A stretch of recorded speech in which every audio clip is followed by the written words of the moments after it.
Welcome back to Big Mouth and welcome to the dceu Daily. Remember, you can follow me at Movies TV Mad on Twitter. Give me a tag, say hi, I don't buy it unless you want me to. So the Snyder Cut continues to dominate the news, but there is a big developing story in the DC world of television. Now, I don't watch this show, but this is massive. Massive. Even I am excited about this piece of casting, and the Hollywood Reporter are all over this. But listen to this.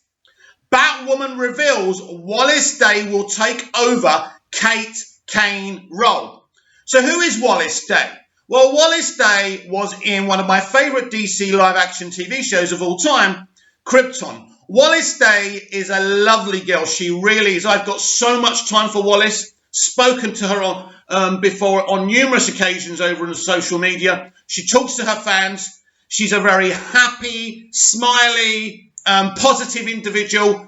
I'm so happy about this. So even though I'm not a big Batwoman fan, I'm a fan of the original comics, and I'm gutted they didn't adapt them. I think the show's pretty much a mess, but even I'm tempted to watch this show now that Wallace has been cast. So let's take a look at this.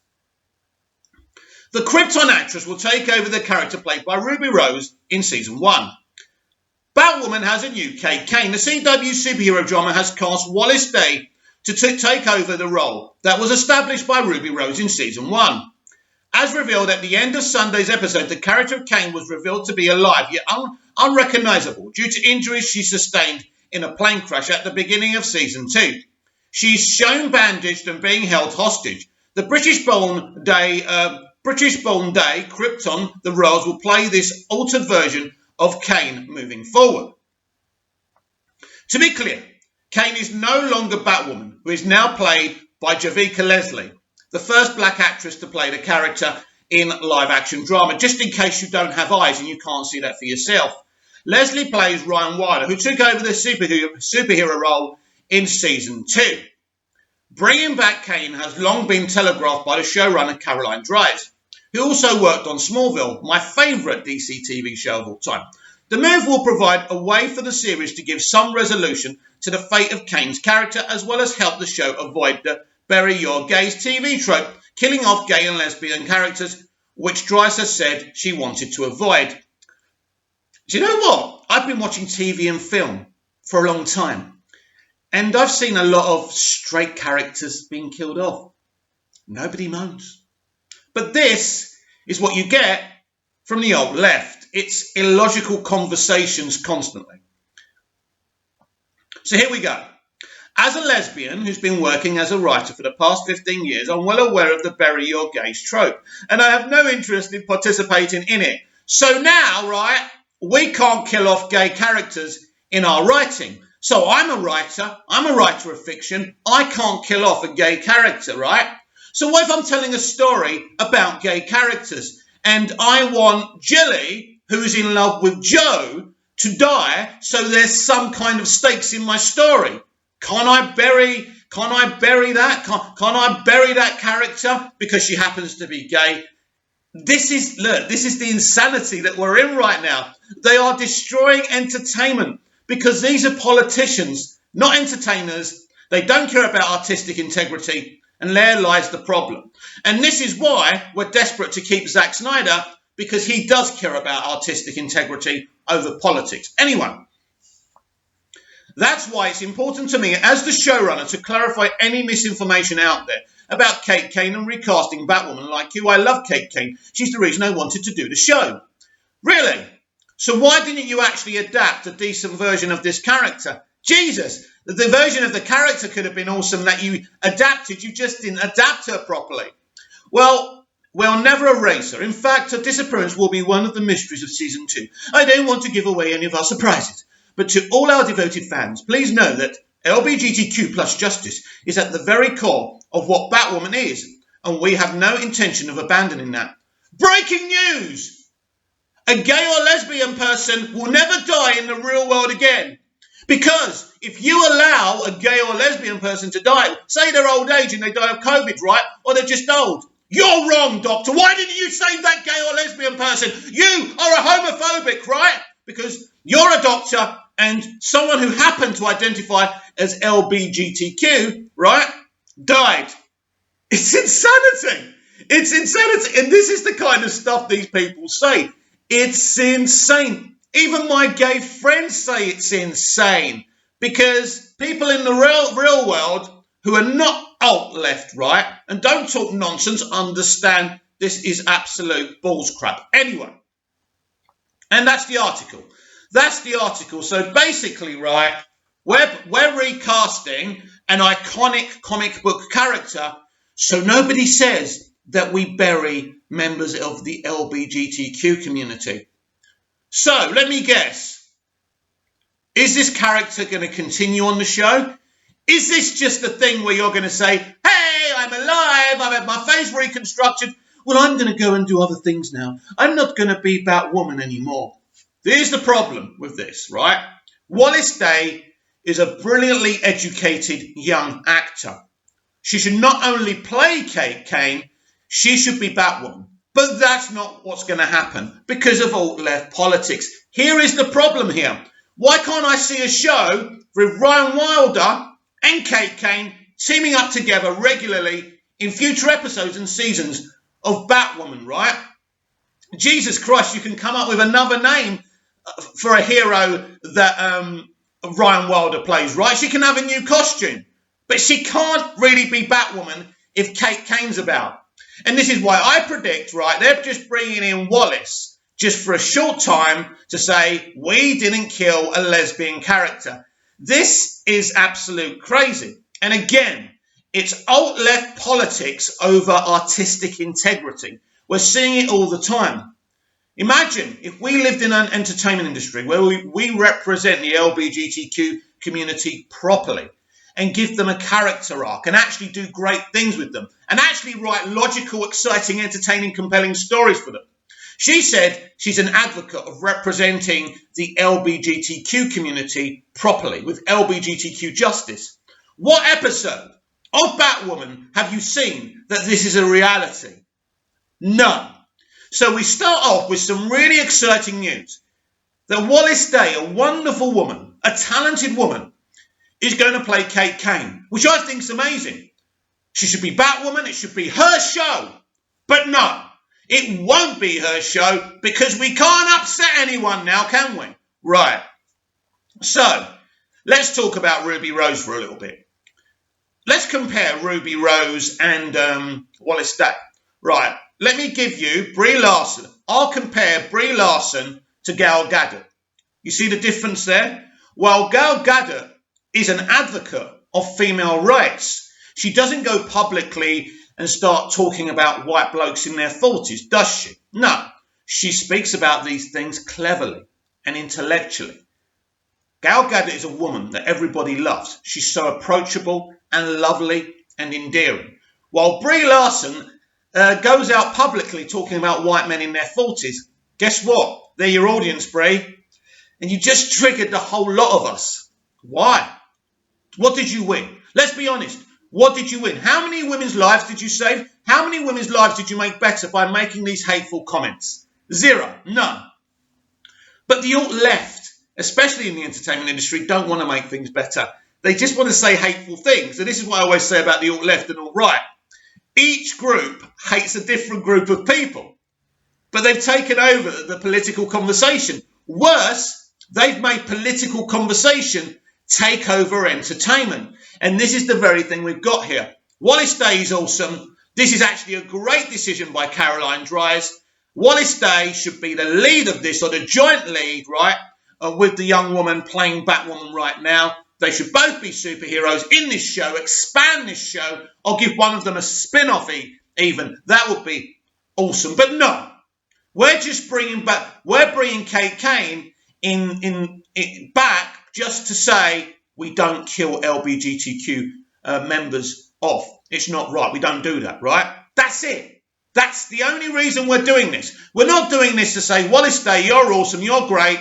Take the joint lead of this show and let's do something awesome. And here lies the problem.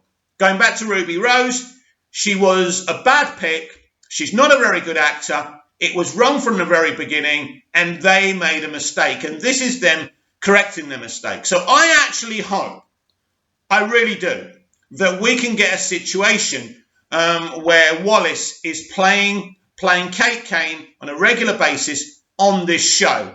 But we will see what happens. But instead, we get all this alt-left garbage. And again, look, this is why the show isn't very popular. Not only isn't it done properly, it's a bad show, right? A bad representation for the LGBTQ plus community is.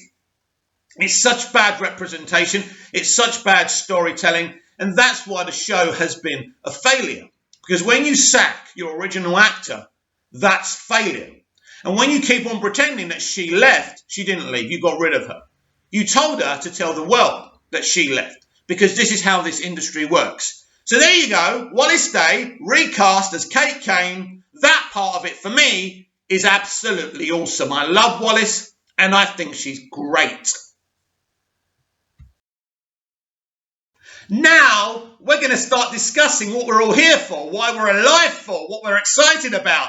The Snyder Cut. And this is a really good article from Variety, who all of a sudden have become supporters of Zack Snyder and the Snyderverse. And it's amazing. So listen to this. Will Zack Snyder be invited to make a Justice League sequel? The answer is a test of whether Hollywood still works, by Owen Gleiberman. So let's give this a read. For 45 years, Hollywood has churned out sequels to more or less any movie that makes a big enough splash at the box office. The rationale has always been simple. The fans want it. Starting in the mid-70s with Jaws and Rocky and Star Wars. Fan service became the model, the engine, the economic blueprint of the movie business. Yet it was a double-edged sword. And to be honest with you, growing up, sequels were normally shit. Apart from Rocky and Star Wars that had great sequels, the rest of the sequels were pretty shit and didn't do too well. And we had that really in the 80s, the 90s, and even the early noughties. It's only just recently, like with the Dark Knight trilogy, that we've had great sequels, or the MCU, where we've had mostly really good sequels. But when I was growing up, most of the sequels we had were terrible, were absolutely awful, and really disappointing, because they did really well with the first movie. You'd have the original creative be replaced with someone else. It simply didn't work. The idea that the fans who made a movie into a blockbuster would line up once again for a movie with a Roman numeral after its title, that was essentially the same movie, but just different enough to count as the new and improved version. Turned out to be a spectacularly successful strategy creatively. Though it was mostly a bust, for every sequel you could name that satisfied expectations or even, on a rare occasion, surpassed them, there were 7 others that were going through the motions. I remember back in the 80s, I was reviewing Poltergeist 2, The Other Side, and trying to pinpoint why exactly the movie was so lame. And suddenly I realised why. It had no reason to exist. No reason. That is, apart from the financial imperative. This may now seem obvious, but you can never note often enough that a movie with no reason to exist is probably not going to be a very good movie. And actually, one film recently that's come out springs to mind, Coming to America 2. What a terrible movie, honestly. I hated it. But the themes that Hollywood are running with now were really political, unfortunately. Big shame. Eddie Murphy, I feel a bit betrayed by him because I'm a big Eddie Murphy fan, and I thought he would have made sure we did something a little bit more special.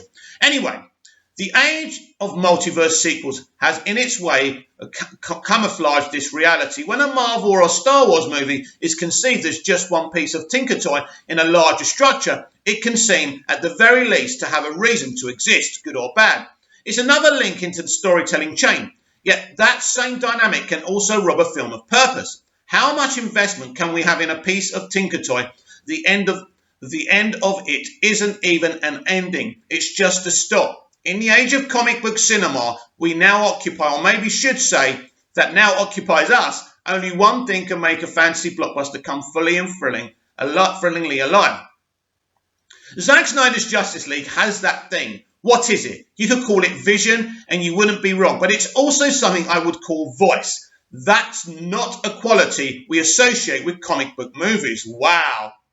but the rare great ones have it, and in Justice League, Zack Snyder's voice comes through in ways that once large and small. It's in the doomy or Wagnerian grandeur, and in the puckish way the movie hones on a seed coming off a hot dog bun in the bullet time sequence that introduces the Flash's superpowers. It's there in the way that the backstories don't just set up the characters, but intertwine their fates, and in the way that Snyder leaving Joss Whedon's genial jokiness on the cutting room floor replaces it with a sincerity to present it. Doesn't have to speak its name. It's there in the majestic symphonic rigor of the battle scenes, and in how the villains, the glittering with malice Steppenwolf and the dripping with molten corruption Darkseid, compromise a threat once relentless and remorseless. In Justice League, Zack Snyder sits astride the pop movie-making machine. He's not just telling a story that's greater than the sum of its parts. He's speaking through that story, crafting a parable of camaraderie and faith. It should be said that my reaction to the film, loving every minute of it to the point that I'm itching to see it again, isn't universal. Some critics thumb their noses. Not every fan is on board. Yet from what I've seen, the reaction to Snyder's Justice League has gone beyond the, well, it's much better than the 2017 version. Absolutely. Feeling that even the naysayers acknowledge there's a collective excitement about the movie.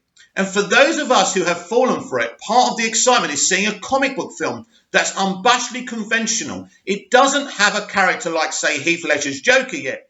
One that serves up those conventions with such bravado that in some ineffable way, it feels like a personal movie. It's not an art film, for God's sake, but it's a studio blockbuster made by someone who imprints his personality on every scene and means every scene. All of which brings me back to the sequels. For 45 years, the economic model of Hollywood has worked, though less so in the streaming era. But beneath the oversized numbers, it has also exuded a certain desperate mega hit on steroids, break the bank or else quality. It has seen a cynical strategy: give the people what they want, then give them more of the same, and program them to want more of the same. Within that, however, there has been moments of beauty and magic, creative gold within the fool's gold. And most of those moments have come from filmmakers who have the audacity and wild flair to be popcorn storytellers and artists at the same time. George Lucas, Steven Spielberg, James Cameron, Christopher Nolan, Ryan Coogler, don't know about that, Tim Burton, yeah. When filmmakers like these are working on all cylinders, even in a pure escapist form, they keep the dream of movies alive. They are virtuous, and part of their virtuosity is how much they mean the films they make. What executive would turn them down? Isn't that a good question for the Restore the Snyderverse community? Up until now, Warner Brothers has stated that it will continue to make films in the DC Extended Universe without Zack Snyder. Yet Warner's now finds itself in a strange position. In 2017, the studio turned its back on Snyder and trashed his vision. Yet it also, in a way, then gave him a second chance. Zack Snyder's Justice League is the movie that shows us at last what the DCEU could be. I give props to the executive who feeling the grassroots pressure of release the Snyder Cut, agreed to greenlight this project. If there was a trace of cynicism in that decision, I don't see it. They made it possible for Snyder to make the film he wanted to make, and make a movie that would be something greater than fan service, a movie that would inspire true fan love. Now that's happened, to leave Snyder by the wayside seems not merely unjust, it strikes me as foolhardy. The Warner Brothers executives will of course look at the numbers at how well the film performs on HBO Max. I suspect the news there will be good, but this can't be a decision based simply on numbers. The mobilization of fans behind Release the Snyder Cut was kind of awesome. They were comic book movie geeks who moved the mountain, and now that we've seen the results, their passion to do it again may be even greater. Whatever plan Warner Brothers now has in place, the reality is that plans can change, something I want to talk about. Minds can change after Zack Snyder's Justice League. On what planet would an executive have to be on not to want Snyder to make a Justice League sequel? Only on a planet where even the potential artistry of mainstream movie making must always take a back seat to corporate control. Well, isn't that a good one? Isn't that a good line? Movie making must always take a back seat to corporate control. Potential artistry of mainstream movie making must always take a back seat to corporate control. And that's how the article finishes. Me and you, whoever's watching, we've been in this fight for a long time. We've been watching film and TV for a long time. I myself, you find sometimes when I make a prediction and you say, Mick, you're talking shit, you don't have the subs or the follows, no one's talking to you, you're living in a fucking fantasy world, right? We don't believe a word you fucking say. And I respect that. I wouldn't believe me either if I was looking at my subs. But I am involved in the industry, and I do know how it works, and I know what makes these people's mind work. Now, Warner Media have just launched a streaming service that they want, not just to compete and keep pace with Netflix and Disney+. They want to hear the headlines. HBO Max is the best streaming service in the world. That's their momentum. But it goes deeper than this. We have heard that there allegedly is some kind of divide between AT&T and Warner Brothers Pictures. So you can treat AT&T as Warner Media, the newly formed Warner Media, that AT&T formed as one company. But there's a problem over at Warner Brothers Pictures because they want to do things differently to what they want to. Obviously, there's only one winner in the end, and that's AT&T. Now, we've spoken about this before, but AT&T have a proud history of customer service. If a customer comes to your counter and presents you with flowers and a cake and says, please, can we have this? And enough people say it, can you please run your business a different way? So we're talking about a telecommunications company. Then AT&T, in the past, before they bought Warner Brothers, Time Warner should I say, have done that. The Snyder Cut fandom was sending flowers to these people who work on the phones hard and talk to customers all day, talk to really rude customers.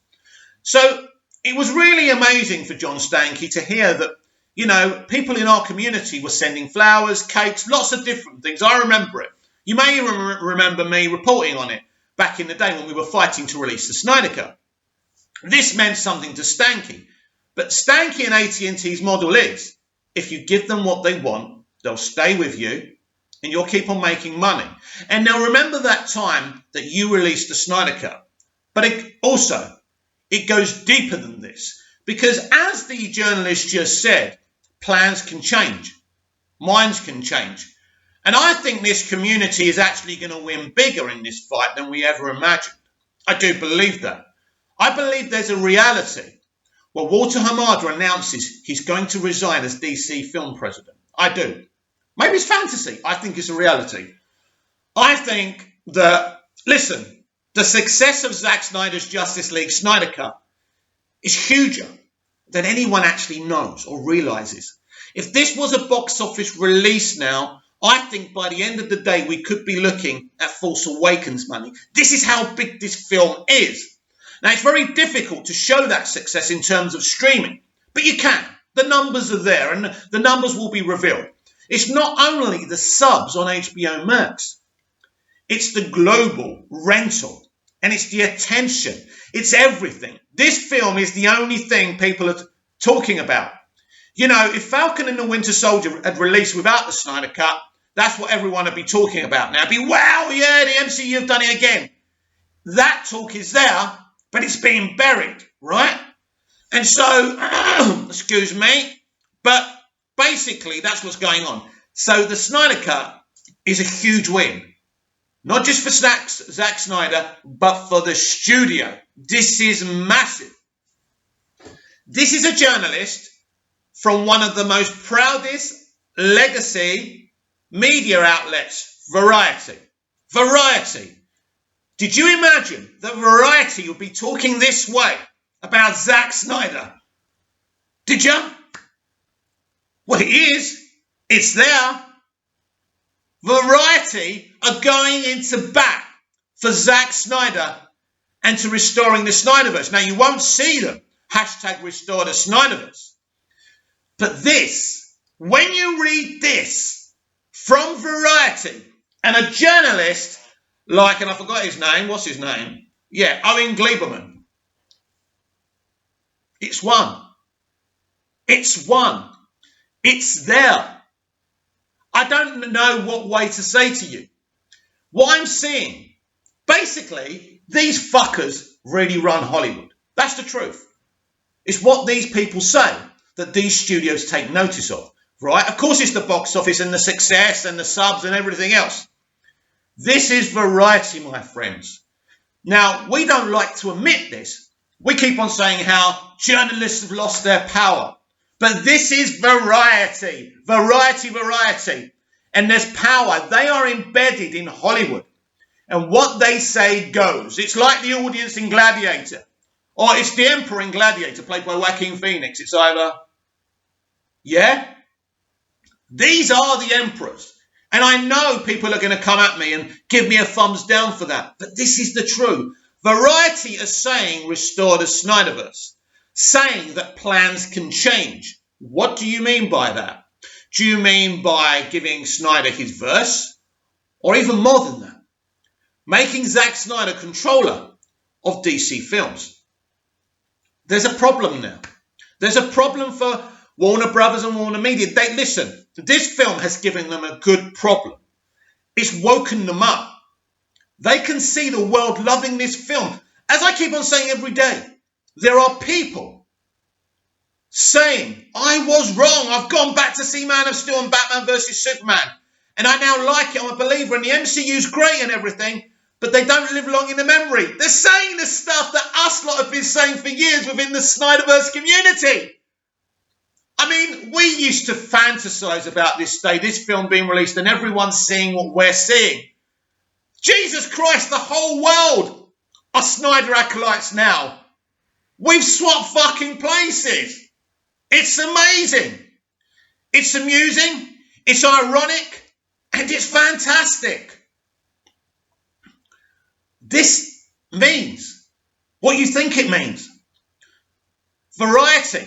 Mainstream audiences watching this film 10, 20, 30 times, a 4-hour film, and they have the appetite to go and watch it, and they're loving it, and they're saying this is the best fucking thing ever. Can you imagine any other film that doesn't involve Zack Snyder coming out? Yeah, that was good, and then the talk dies down in a week or two. This ain't going to happen with this film. This is massive. Massive. It's huge. He's a remarkable storyteller in an unremarkable time for entertainment. I like that. That's why I keep on saying it. And it's true. We are in an unremarkable time of entertainment. I've just read you an article about the new Batwoman casting and proven to you what these people's agendas are. And it is an artistic integrity and it is an entertainment. We've seen it. Zack Snyder is one of those few who does hold political beliefs, that does believe about representing people and loving people, as I do, right? But in a constructive way. But his number one aim is compelling people with his artistic integrity and entertaining them. And that should be, as a storyteller and a creative and a director, your number one aim. Who else wants to do that? Very few people in our industry right now. It's about the art for Zack, and you can see it within his product. This is a massive moment. And I've said this for months, and I've said this for years. He is our Steven Spielberg. He is our George Lucas. He is our Francis Ford Coppola. He is our James Cameron. He's all those greats rolled into one. Because we don't have any more greats, right? Creatives. We don't even have any film stars anymore. When I was growing up, we had the greatest directors and the greatest actors, people who are deemed as legends now. We only have one director now who's even trying to do all of that because all the rest are mired in their own political agendas. We need to look after Zack Snyder. We need to wrap him up in cotton wool and protect this man. He's a genuine, or he comes across, because I don't know him, as a genuine, kind, soft, gentle man who had something so terrible happen to him and his wife, Deb, by the loss of their daughter, who I think about, even though I never met her, I think about her every day. I imagine myself, someone who's not a father, imagining what it would be like to lose one of my children in that way. And I have so many nephews and nieces. I think I've got 10, 12 nephews and nieces altogether. I've lost count. And I love every single one of them. And I'd like to think they see me as a father figure, even though I'm not their dad. We have a genuine relationship. So I don't know how I would feel. Sorry, I'm getting distracted because this is important. The whole thing around Snyder is important. This is a touchstone moment. A touchstone moment, everyone, where a bunch of ordinary geeks and nerds stood with someone so elite, but he doesn't see himself as elite. He's basically a fan with talent. He's us. He can put up what we want to see.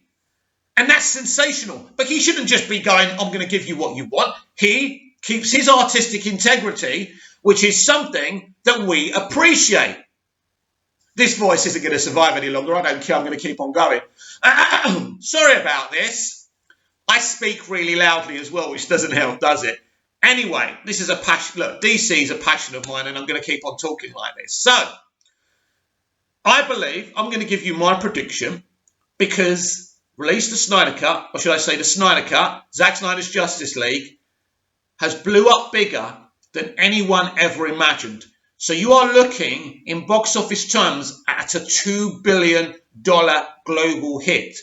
It's as big or maybe bigger than The Force Awakens. If this was released in the cinema and not showing on HBO Max, it would have been probably the most successful box office and critical success of all time.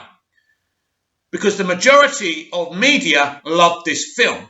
And even saying restore the Snyderverse. And as I say, people who didn't like Snyder are now appreciating him. This win is bigger than we ever imagined. So my prediction is simple. Zack Snyder is back. We don't know it yet, but he is. But not just as a director of DC, as the guy and the job he was doing before. He will run the DCEU franchise again. He will oversee it. He will decide who directs and who acts in his films. And this is the way to go. Now, this is interesting. What happens to this multiverse strategy? I would suspect Zack would like nothing more than it to continue because I think it's a really good idea and I think it gives advantages for different visions. And I think that's a good thing, right? And different interpretations and representation of different minorities as well. But I do believe that Zack's back. I do believe that Zack Snyder is going to run this thing again. And I remember people used to say, predicting this like years ago. I'm thinking, oh, you're living in a fantasy world. You know, Snyder's finished. I love him, but he's finished. He was finished. He's not anymore. As I said this morning when I was talking to someone, an actor friend of mine, and we were talking about Ruby Rose and how unfortunate she's been. I said, yeah, this is the entertainment business. 1 minute you're shit and then you're gold. And this is what happened to Zack Snyder. And one day, Ruby Rose might be back in the good time. She might be presenting a show that everybody loves. This is what happens. She might not be an actor, but she might be an advocate or, you know, do something else that really helps the world. There's always opportunities in failure. But what happened with Zack Snyder is a fairy tale in Hollywood that's created many fairy tales. But the rarity of a good person who's talented as well is like second to none. It's literally impossible in this industry. People in this industry are really, really bad people, no matter how kind they seem to you. And they will do anything to be successful and get what they want. That's the industry they were raised in. It's not their fault. They're just animals of the wild, if you like. That's this industry. I've seen it. I've experienced it. They've hurt me. You know, I've seen things being done to me and other people that I love. So I know how all this works. And they did the same to Zack because he was giving a fabulous product and they all could see that, but people weren't appreciating it. So something had to be done. And it was done. And then the world changed. The world changed and understood this person. It's the same as Snyder's Superman story. 1 minute the people have doubts over Superman, and in the third movie, he was actually going to lead the armies of men and metahumans. What a story. And it's the same story as Zack's facing. 1 minute he's the worst of the worst. He's this, that, the other, right? And now he's the second coming. Always remember this in life. You're never as bad as people say you are, and you're never as good as you are. I don't know what that says about me and my croaky throat and my coughing as a YouTuber, but there you go. That's for you to decide, nobody else. And so we have this remarkable situation now where we've had a massive turnaround. It's a beautiful thing. It's a thing we've fantasized many, many times. And I believe the success of this film is so huge that Zack Snyder will be running the DC Extended Universe. He should have always been running the DC Extended Universe. His leadership shouldn't end until he's dead. And I don't foresee that happening till he's like 1,000 or something, hopefully, right? So I want him back at the helm. There's been times where I thought Walter Hamada is a good idea and maybe it's best if Zack just does what he does, make films. And I've had different kind of opinions. We all do. We all have different takes. We change our minds constantly. But this is the moment. We need Snyder back because he has a vision. He has a vision for this story, and he's had a vision for this story from the very beginning. And that's amazing, considering it was David Goyer and Christopher Nolan who came up with the original story for Man of Steel, and he already had ideas within that and how to proceed it. And we've seen it. We've gone from Man of Steel that split audiences. We've gone from Batman vs. Superman that polarized audiences and created a verbal civil war around the movie-going community. And now we're united in saying that Zack Snyder's Justice League is one of the best things we've ever seen. How did that happen? How is DC now the conversation over Marvel? How did that happen? This is a big moment for Warner Brothers. Will they do what they've done throughout their history when it comes to DC, make an absolute pig's ear out of it? Or will they see an opportunity here? Give this man the fucking keys. Zack said that Walter Hamada has the keys. I think that he's a temporary key holder. He's the caretaker who comes in when the main caretaker at school's on holiday, right? That's what Hamada has been doing since Zack's been gone. But the main man's back now, Walter, and you can stand aside. I don't need to get personal. I think Walter Hamada seems to be an okay dude, and he's done a solid job since Zack's been gone. But listen to the people. Listen to the people. Listen to their reaction to this film. What reality can you continue with Toby Emmerich and Walter Hamada while you drive Zack Snyder out the company, working for Netflix, working for Disney? No. I'm not saying Zack would even go to Disney, but funny things have happened. We are in a remarkable situation. Jesus Christ. I have to keep on going just for a little bit longer because I've got things to say. We are in a remarkable situation. If Zack is back, if we get a Justice League 2 and a Justice League 3 green lit, if he's put back in charge of this whole universe, I will celebrate with you on this channel. And I'm going to do something so outrageous, so crazy, and I don't know what it is. When the Snyder Cut was announced, I broke into Justice League. I want to do something even more dramatic, and I don't know what it's going to be. But right now, nothing's official. We must keep on fighting to restore the Snyderverse.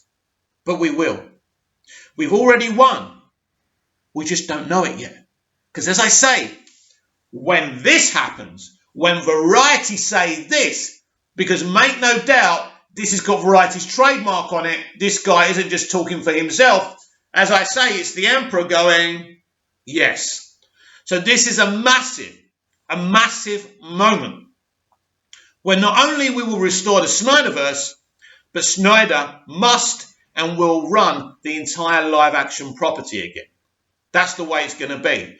Or at least maybe not replace Hamada, but join him in the sun. And that'll be interesting, and that'll be difficult for Zack. And I think if that was to happen, that would be a problem. The way it's structured right now, I don't think Zack can exist in that community because Zack needs his artistic freedom. That's who Zack is. And I think he's willing to fight with them to get what he wants, and I think he can because he's got us on his side in the media now, so they're not going to be able to pull their usual strokes like they did with Justice League and things like that. But if I was the studio, and let's be honest, they've been brave so far with the decision to break the release window and to release the Snyder Cut itself. So just tell Hamada to announce he's resigned. Bring Zack back. Let Zack run the whole thing. I think this can only be the way forward now. The whole world has seen a work of perfection, a work of art. And once you've seen a great painting, when you've heard Mozart's symphony, right? You can't unhear it. It can't leave you. And they know it. WB Pictures lost bigger than they thought they were going to win. Their fight is over. They can't win. They knew it. That's why they were making dumb shit announcements while the Snyder Cut was being marketed to try and win. And everything they announced fell on deaf ears. Already no one was interested. People were just talking about Snyder and his Justice League movie. It's over. They lost. You lost. And when you lose, you've got to hold your hands up and say, you know what, partner? It was a good fight. We'll go in peace. That's what you've got to do. There can be no eventuality here of nothing else but Snyder running this whole thing again and directing the movies he wants to direct. Let him do his arc. Let him start again with Batman, with the son of Batman, basically, right? As he said in the article I read to you, the GQ magazine one, I'm still reverberating about what he said in that. It was sensational. So we really are in a special moment. And my prediction is, not only will we restore the Snyderverse, Zack Snyder will be the king of it and leading it with his good wife, alongside his good wife, as equal partners. That's my prediction. Let's see if I'm just a biased fan and I'm totally wrong. But come here. This is good news for all of us. I'm very, very rarely wrong when it comes to the entertainment industry. Comment down below, like, share and subscribe, and I'll be back tomorrow with even more DCEU Daily. See you again soon, and hopefully this throat gets better. It's just getting worse every day. Soon I'll be doing sign language while I'm talking to you. See you again tomorrow. Bye-bye.